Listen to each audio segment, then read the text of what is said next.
bana ya Gemena, Goma, Kananga, Kindu, Kinshasa, Kisangani, Lubumbashi, Mbandaka, pe Bujimai, CAA apesi bino occasion ya kitoko pe malamu ya kosala ba faire ya kokoma bamvandu po Boeing 767 ezali bongo une occasion pour na bino ya kotombola bongo chiffre d'affaires na bino na o etali bongo ba fret. Avion na biso ya mwana eye donc sala na yango mosala moto abangisa moninga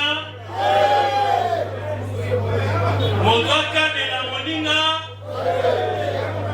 ezali te soki napesi yo biloko lobi koya lisusu awa te avion na bino yango wana eye tosala mosala lutu tokomema kopo tokomema sani tokomema baplastique tokomema friperi tokomema bamoto tokomema mituka tokomema ebakona nzela ya kananga bataba ya bomoi tokomema fumba pe tokomema. CAA, véritable leader dans ma bataille à RDC, azali toujours dans souci à soutenir pe kotombola kitayamboka pe natina wanande Boeing 767 oyo et ye po na kopesa occasion na ba congolais nyonso surtout mingi ba o bazana ba agence ya fret basala musala malam bana mboka société na bino yango yo plus de 32 ans na service na bino pe azali ko continuer ko innover po na kopesa bino chance ya ko améliorer ba capacité pe ba chiffre d'affaires na bino. CAA azali véritable partenaire. Plus de 32 ans au service de la nation. Bon début de week-end à la Nuance et Info Linga, la journée à Papa Pona Papa tout pour la bassin pour la côté Sabino jeudi 17 octobre. Il y a une chef de l'État Félix Antoine Tshisekedi Ayambaki, Madame Sarah Besle Oyazali, ministre des Affaires étrangères et à Libéria et Paiwapi, Balobila qui renforcement et coopération entre RDC et la Libéria. Jeudi na cité ya Union africaine, chef de l'État Félix Antoine Tshisekedi Tshilombo ayambaki Madame Sarah Beisolo Nyanti, ministre des Affaires étrangères ya Libéria. Boye Moyambia, chef de l'État, ayaki bongo kolobela elongo na ye, renforcement ya coopération entre Kinshasa na Monrovia. Nasuka Masolo, chef ya diplomatie libérienne, pe homologue na ye ya République démocratique du Congo, Thérèse Kaikwanda, Wanye, bango ba animaki point de presse, oyo bazongelaki mingi candidature ya deux pays na conseil ya sécurité ya ba Nations Unies pour na 2026-2027. Ezalaki bongo question pour na bango ko discuter ambition ko occuper siège na conseil ya sécurité ya ONU na 2026 pe 2027. Boyeloko la RDC mboka na biso azali ko partager histoire culturelle pe ethnique commune elongo na Libéria ndenge Madame Beisolo Nyanti atalisaki. Pona Beisolo alobi ezalaki important pour na kotalisa crédibilité ya RDCP ya Libéria na siège en termes d'ambition, position géopolitique ya ba ressources pe lisusu ba préoccupation multilatérale oyo ezali ko engager ba mboka mibale pona ko évoquer partenariat entre RDC na Libéria. Émissaire libérienne atalisi ke na premier trimestre de 2025, commission conjointe moko ekozala convoquée pour na signer protocole d'accord pe kota en place ba mécanisme moko ya malonga pour na coopération pe ba question ya intérêt commun. Na ngambo na ministre congolaise ba affaires étrangères atalisaki évolution ya processus ya Luanda pe alobelaki démenti ya ba rumeur ya accord où ezalaki signé entre Rwanda na RDC. Alobi touré ko avancer te na kimia na région na biso soki parti mosusu bazali koboya ko reconnaître ba préoccupation ya ngambo mosusu. Madame Thérèse Kaikwanda bango nyonso mibale balobi baza na niveau ya signature ya accord oyo ekozala signé na suka ya processus ya discussion oyo ekozala rendu public na ba principe nyonso ya redevabilité. Nangambo à présidence Bosimba Kona Kombo ya chef de l'État Félix Antoine Tshisekedi, vice-premier ministre ya intérieur Jacques Chabani à Lansaki, jeudi 17 octobre na échangeur et limité campagne agricole 2024-2025 na étendi Mobimba ya RDC. Encore une fois de plus héritier Mapindemi.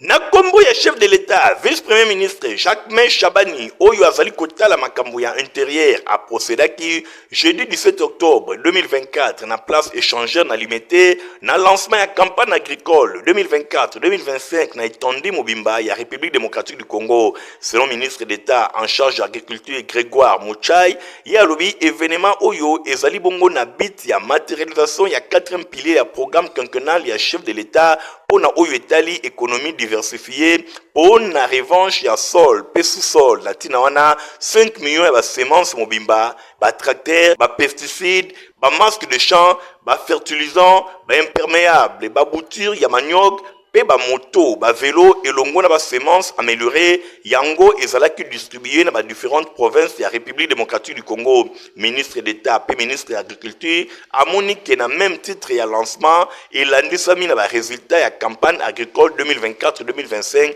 oyo esengeli esala objet ya appropriation collective.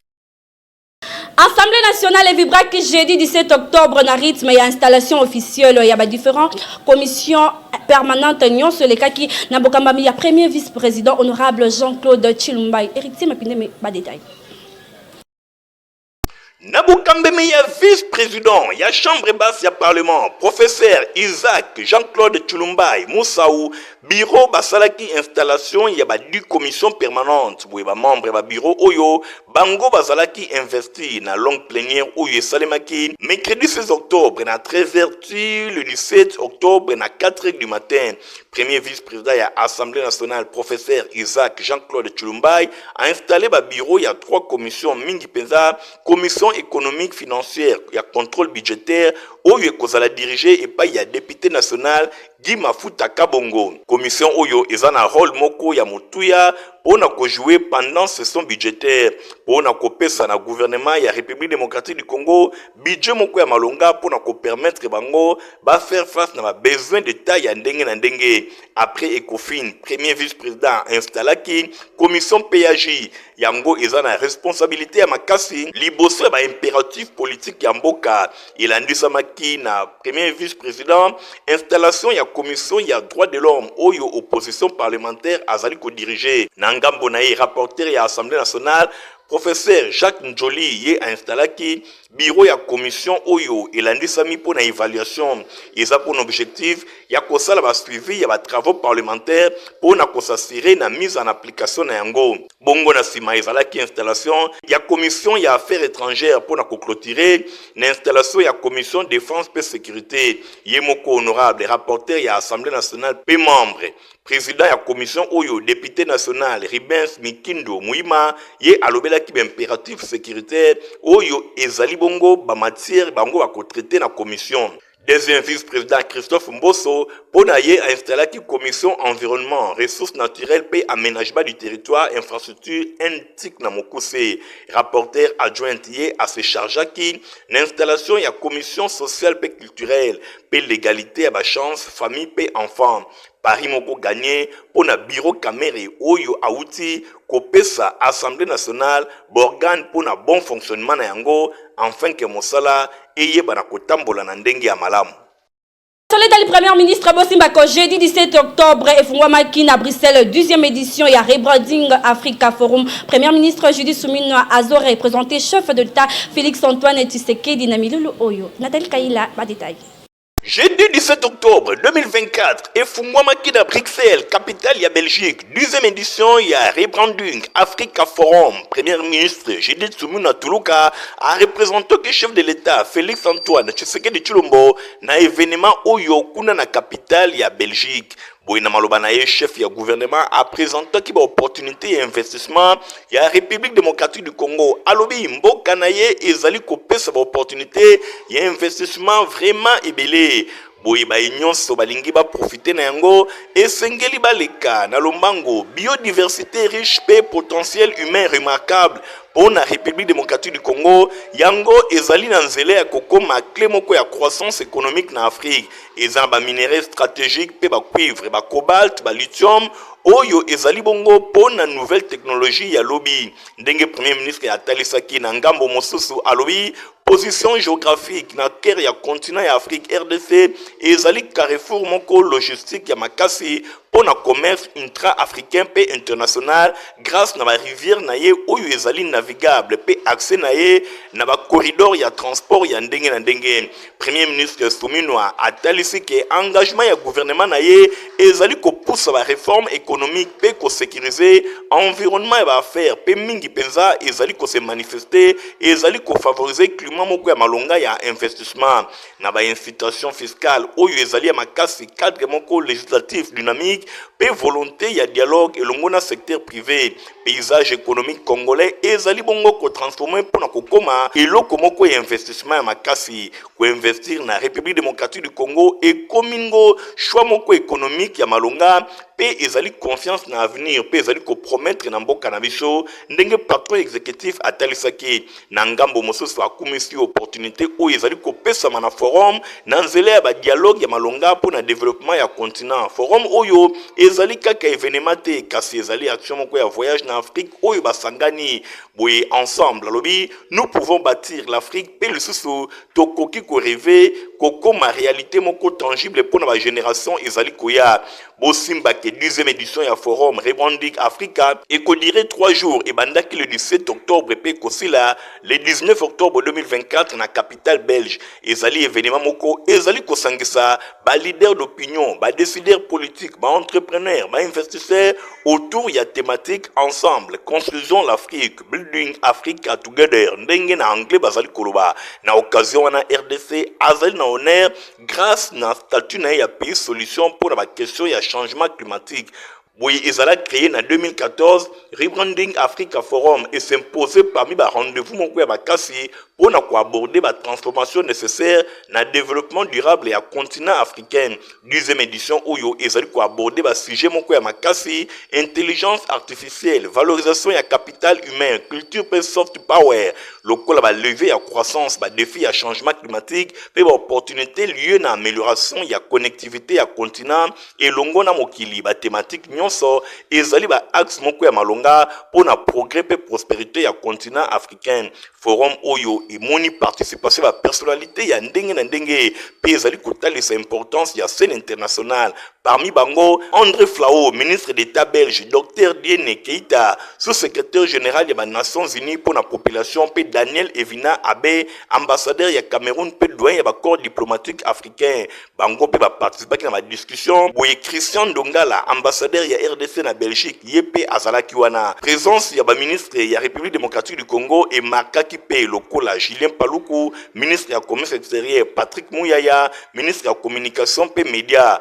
Engagement ya gouvernement congolais ezali pona ko promouvoir environnement favorable pour l'investissement.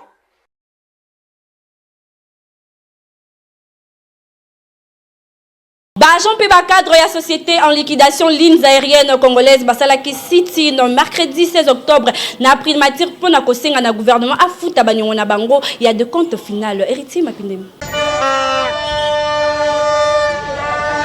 Agent Peba cadre ya société lunes aériennes congolaises société oyo eza na liquidation bakitaki mokolo ya mercredi 16 octobre 2024 na primature pour na kosenga na gouvernement ayeba na ko résoudre problème na bango ya ba décompte final bango depuis société et côté na liquidation ti lelo yo l'état azali ko kipe bango te l'état azali ko kangamisu nzokande et belé kati na bango plus de 1000 agents mobimba et si ba kufa na ba situation ya pasi ba beti ba tour ya ndenge na ndenge et pa ya ba autorité et belé kasi solution ezali ko zwa makaka te mikolo eleki ba kitaki même na primature pour na la maman premier ministre Judith Souminwa aïba na kotala likambo oyo kasi bakutaki ete basola ki na ba collaborateur na ye ba prometaki bango ke dossier eko évoluer tisikoyo bazali komona eloko te talati na mercredi 16 octobre bazonga ki lisusu pour na kosenga kaka na ba autorité ba résoudre problème ya lac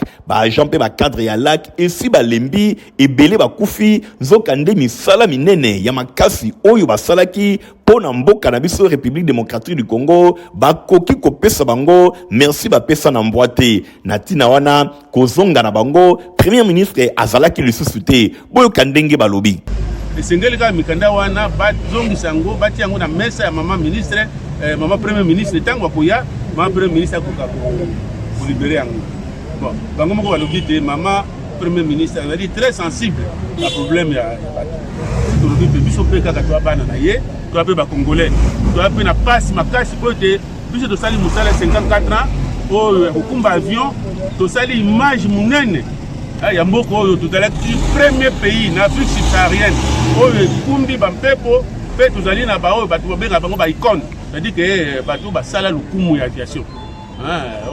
Kumba par exemple DC-10 avant que colonie na biso colonisateur na biso belge bazwa peuple wana ba DC-10 bo bato nyonso wana bazala kufaka boye po na passe chef de l'état toko kotia yeke azape mwana ya lak parce que papa Nkondo Etienne Tshisekedi wa Mulumba azali premier président du conseil d'administration ya Air Zaïre compagnie ya munene ya lukumu, c'est-à-dire que lukumu wana ya Air Zaïre et salamaki na tango papa Etienne Tshisekedi azali président du conseil d'administration ako kobosa na yango te akomaki déjà mwa mutu donc atako azala na azolala atako aza tomoni ye tozomona ye mpenza te mais toyebi ete toza na kati ya motema na ye peut-être que tango ya kokanisa biso nde yana ezwami te soki message oyo ekomeli ye nakanisi ke président ya république akose souvenir Jean Péba cadre et à lac, bazali ko garder toujours espoir. Balobi chef de l'État Félix Antoine Tshisekedi Tshilombo, papa naye azalaka premier président ya conseil d'administration ya ex-Air Zaïre.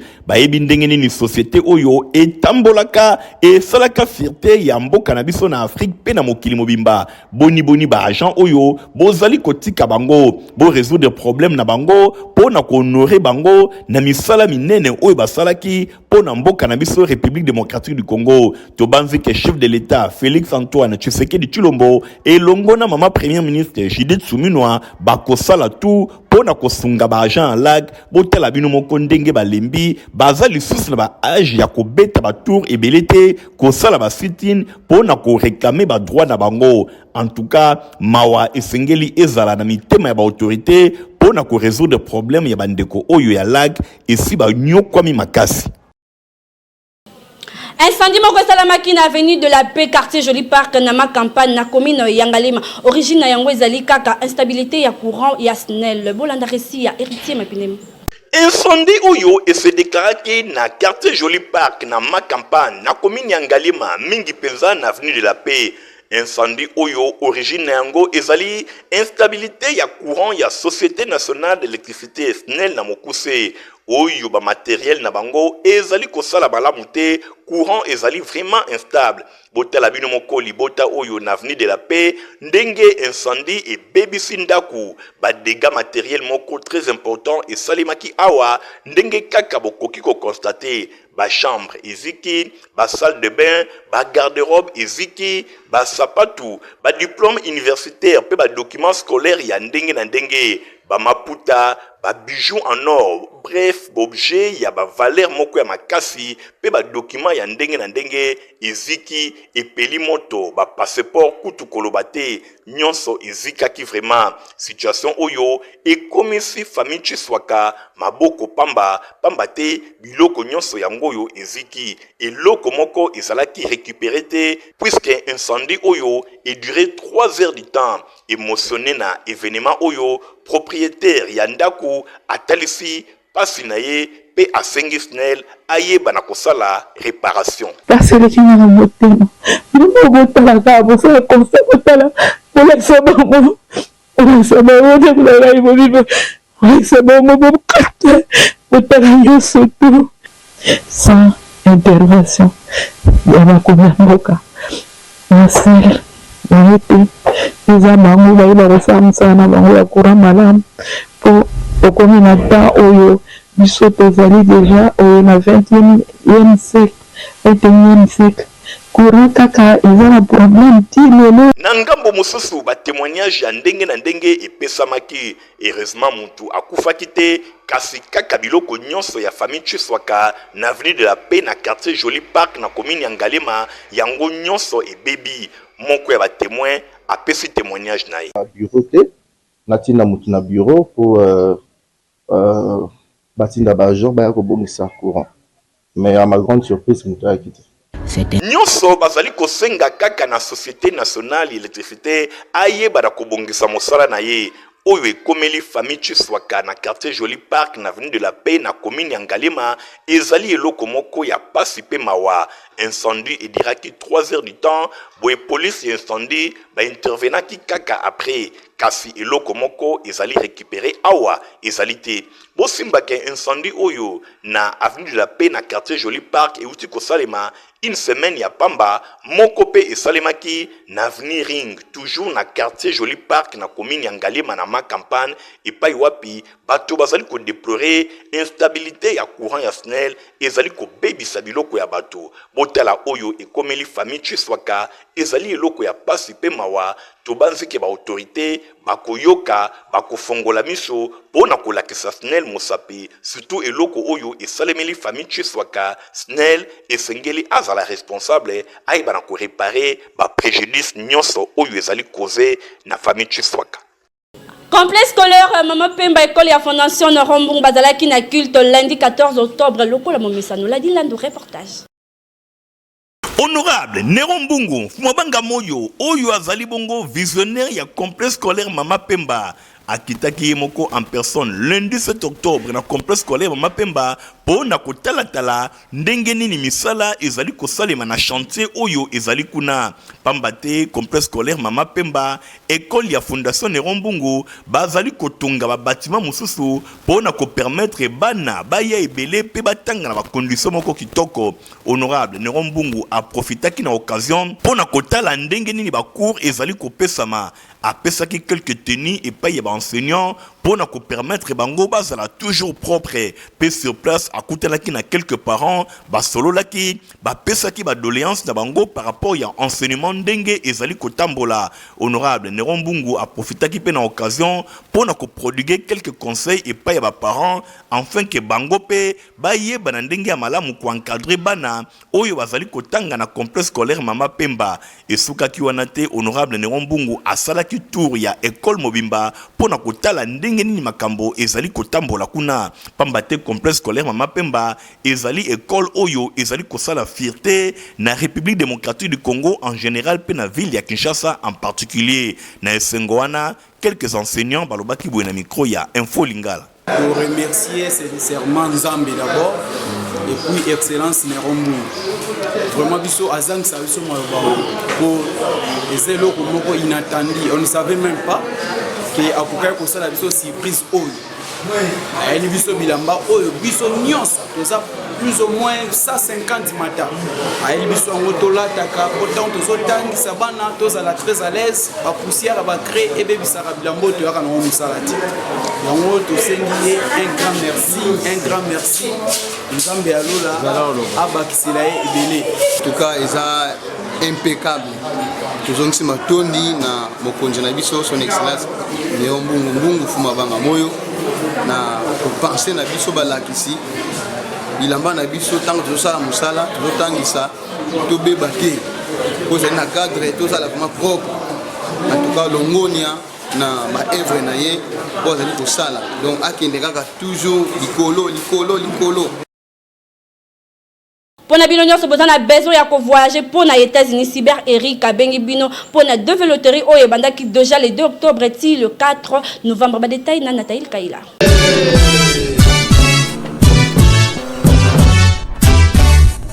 Tolobaki boyi bonga ekoki kasi sikoyo makambo nde ebandi sikoyo makambo ebandi yango malobo suki yango ya koloba yango donc date déjà connue depuis le ils ont dans l'été octobre et aussi le 5 novembre. Alors tu es déjà dans la matériel de besoin mon andi ba fungula bo mon na matériel la sika o ngati donc mon konza de veloterie aye le net ozolo bana ba presse ozolo kisa okeba ikolo yo ba période yo et dans la période oyo ba les gablo et komara ba agence de voyage ba restaurant et komara ba agence de voyage au moment na ba comédien ba fongoli ba bigablo na bango ba ekota ba beta de veloterie. Il y a un autre sabbat à Kinshasa. Le matériel, c'est la qualité à dernière cri. Tout ce qu'on peut développer dans l'agence de travel au suite, fan de sa famille. On est là sous comme Nangadi. Pour bien mon total, à Néo. Comment le visa ou? Les bons ordinateurs, il y a Sika, il y a dernière. Il faut faire la au fond abo bimisa na minitio bomo na agence mon côté bomo na sibeka pe mon côté batu bazo zo ba visa ba okeni saka na ba agence recable alors bo sala mayele bo ke babali gablo ezoko ngona mikolo eko ma ba agence de voyage eko ma ba beta deve loterie mais ke ba bato nyoso ba gagnaki hier ba yaki pendant na pete ba prise en charge prise en charge est comme très difficile États-Unis comme na ba complication grave. Donc ceux qui osent la prise en charge de Moutaoyamba, va couper ça visa qui va opprimer là. Il y a un été battu nyoso. Ouais, on va être libanda. C'est là problème n'angati. So on va être libanda dans une prise en charge. Maison de soins Majima Refou et comme maman qui n'a docteur Zimamoto baso pour traiter plus de 99 maladies pour la bien-être et la population.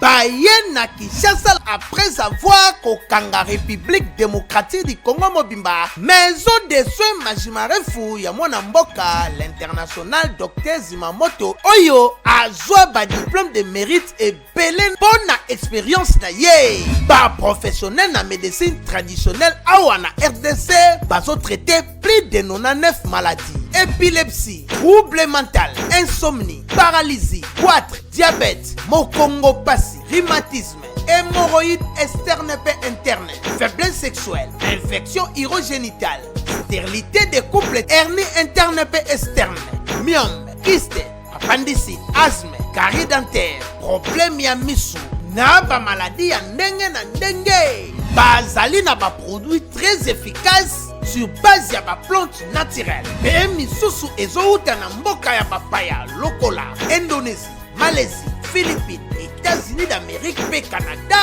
Ba appareil ya Ouake eza na pointe pour na accompagner ba guérison, ba examen ezo salema na appareil scanner IN24 nouvelle technologie. Ba na Kinshasa boya kosalisa l'examen na bino na prix promotionnel pour banda lundi ti vendredi na 5000 francs ya pamba na fiche na yo na kati. Bongo pour na samedi pe dimanche na 3000 francs ya pamba de 7h30 à 18h30. Adresse à Sœur Boulevard Lumumba, numéro 85, qui colle, référence arrêt école. Pour tout contact, 089 75 27 431.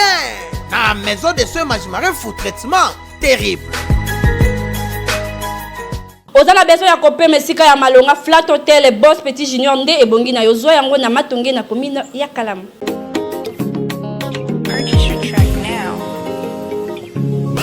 Ville ya Kinshasa, capitale ya République démocratique du Congo. Boyoka, Yasika eye, ovandi na mboka mopaya, outi na ba province ya RDC, komi tungisate, bona esika kovanda, pe ya kopema, papa mama, yoka. Flat Hotel, Petit Junior, Boss, awa tozana commune ya Matete, atelibino, bolinga esika ya kitoko pe ya confort ya nyama, bona kopema, na quartier Kinda 1, numéro 18, commune ya Matete, référence Batende, entrée église, Amos Mbayo, to école Kinda, Flat Hotel, Petit Junior, Boss, ba chambre et kuba, ya qualité moko supérieure, kasi ba prix, ya se, bona kosinga bana Congo, kuna bokoti na kati okamwe ba congélateur climatisation elenda molunge ezate bangungi bye bye téléviseur en place bongo connexion wifi pas de souci kuna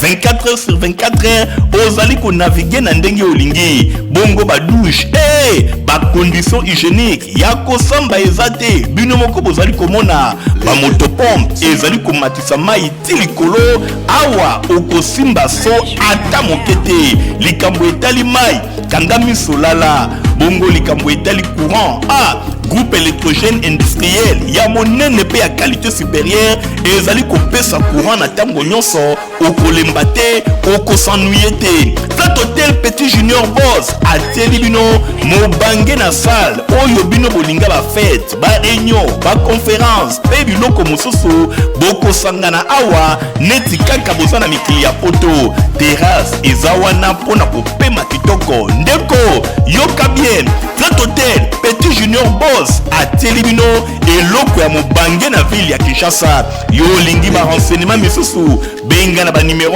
oyo ezwami na écran poto eye na Kinshasa. Flat Hotel Petit Junior Boss nyonso population azali ko se retrouver à Sepeli alobi Boss Junior nde mosungi ya ba Congolais.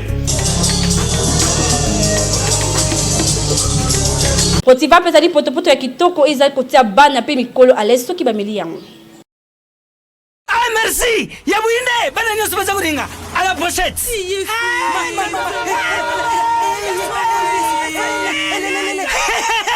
Vous allez quoi mais Potivap est tonne la protéine et énergie.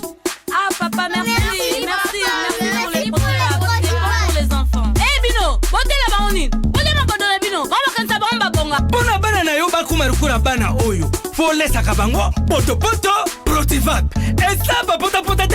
Allez, kamata. Bon appétit. Bana nyeso ba yaka Protivap. Ah ba sisi kulia ya bango Protivap. Ba bandi ba danser na bango ya ba bébé pro. Tala.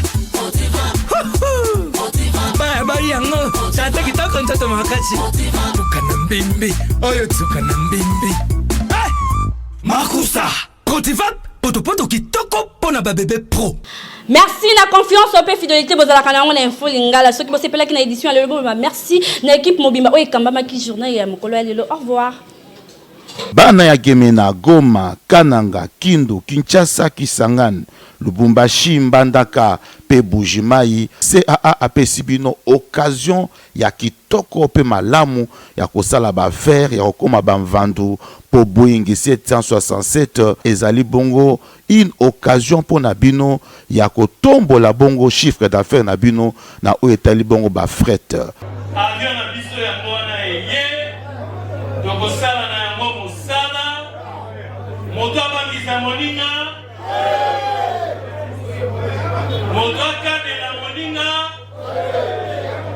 ezali te soki napesi yo biloko lobi koya lisusu awa te avion na bino yango wana eye tosala mosala lutu tokomema kopo tokomema sani tokomema baplastique tokomema friperi tokomema bamoto tokomema mituka tokomema ebongo na nzela ya kananga bataba ya bomoi tokomema fumba pe tokomema.